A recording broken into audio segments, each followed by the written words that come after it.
Hey guys, my name's Alex and today we're going to be building some blast craters. I decided to build these blast craters because one of you guys requested me to build more desert terrain, and this is what I came up with. I'm sorry, I'm not even going to attempt to pronounce the name. I'm just going to butcher it up if I try. I had never built craters before, so this is the first time for me building these. I have to say that these came out better than I thought they would. But without further ado, let's get right into the video. Before we start the build, I'll put a list of items that I used on screen now, and I'll have links to them in the description. Start your build by peeling off the paper from the foam core. This will allow for easy texturing later on. Most foam core you can peel off the paper very easily, especially the ones from the dollar store. Then draw a fairly large area where you want your crater to be. Remember that you have to bevel the outsides and have an inside, so you want to make it pretty large. Then cut the piece out using your knife. Once you're done with your base piece, put it on top of the foam core and trace out a general area like a box or lines to mark out where your top piece will be traced from.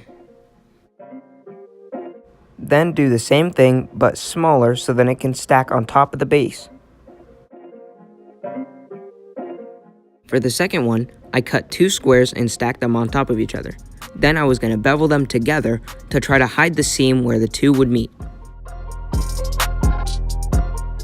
Now draw a smaller circle on the top piece. This is where the crater will be.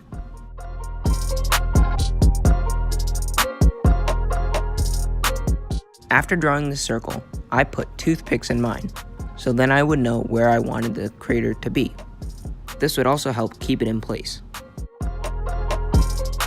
Now time for beveling.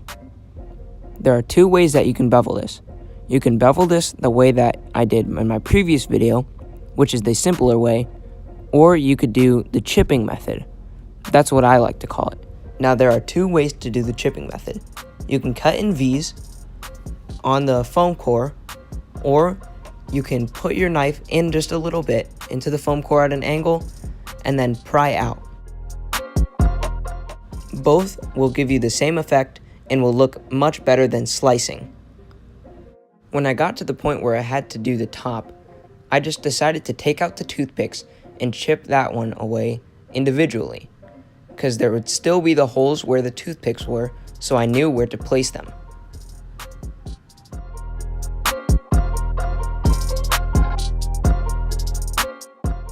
Once I finished beveling, I had to cut out the crater.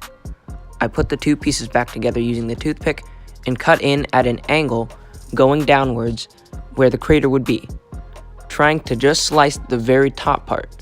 But looking back on this, I could have just kept it apart and cut the top layer of crater out individually.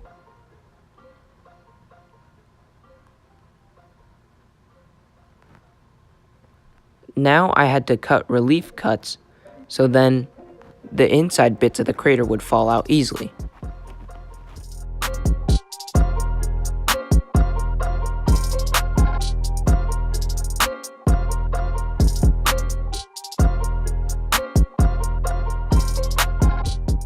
Once you finish the top part of the crater, place it back on the bottom piece. Then trace it and do the exact same process that you did to the top to continue the crater. Make sure to cut down at an angle so that it looks like the explosion blew away the dirt.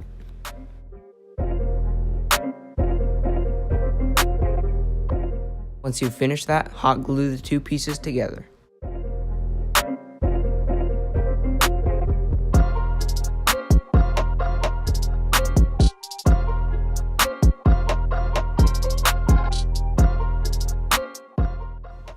Now on to the second piece. This piece, it has two layers, so when you're beveling this, make sure that you're chipping at a very dramatic angle so that you can get both of the layers. Once you've finished beveling the edges, do the exact same crater method that we did for the first piece. The second time around, I was smarter and took apart the two pieces, so then I could chip the top piece off first. Once you're done chipping the two pieces, glue them together with hot glue, and then we're ready to move on.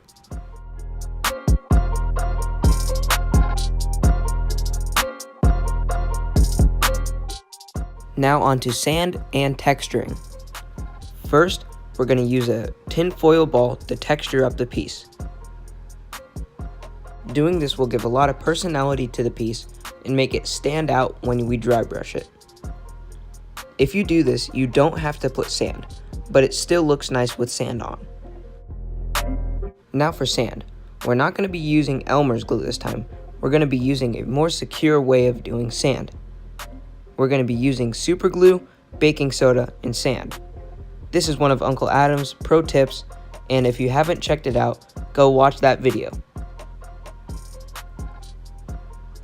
Now how you do this is you take super glue, put it on the area where you want, put on the sand, then sprinkle on some baking soda.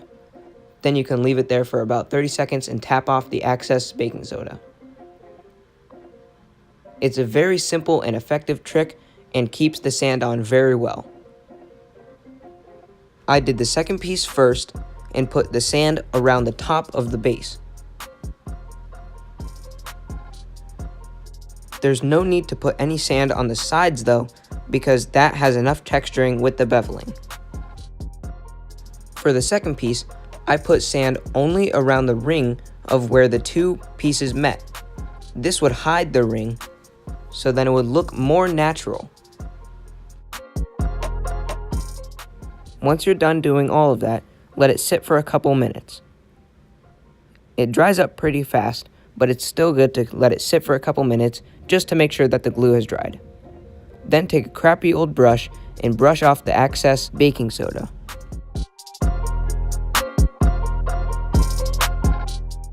Now time for painting. Start by using your brown and base coating the entire piece. You may be wondering why we're not priming this. We cannot prime this piece because spray paint will melt the foam. I'm not sure exactly why. If you guys know, you can tell me in the comment section, but for some reason it will melt the foam. So just base coat the entire piece in this brown. Once you're done base coating, take some black and we're going to dry brush the inside of the crater. We will be dry brushing only the inside of the crater, going outwards to make it seem as if the blast was coming from inside of the crater. It's also a good idea to do just a little bit of dry brushing around the ring of the crater. Again, this will make it seem as if the blast was coming from the inside of the crater. You may also want to do a heavier dry brush on the inside lower ring of the crater. This will again just add more detail and character to the piece. Now we're going to finish off the piece with the dry brushing of a lighter brown. Make sure to do this around the ring of the piece, not the inside ring, but the outer ring. You can do this all around the piece, but I recommend doing it just a little bit around the rings of the black to make it look like some dust has settled there. Alright guys, that's it for this video. I hope I was able to help you build some more desert terrain. And let me know what you guys think I should build next. I love reading your guys' comments. And speaking of comments, one of you guys requested a battle report. And hopefully sometime in the near future, I will be able to get a battle report out of the game Warhammer 40k Kill Team. Alright guys, well that's it for this video. Thank you guys so much for watching. See you later. Hey guys, one more thing before the video ends. I think I'm just going to keep this as my outro. Just some pictures of the pieces in action. What do you guys think of this? Should I keep this? Should I create another outro? Anyway, thanks for watching. See you later.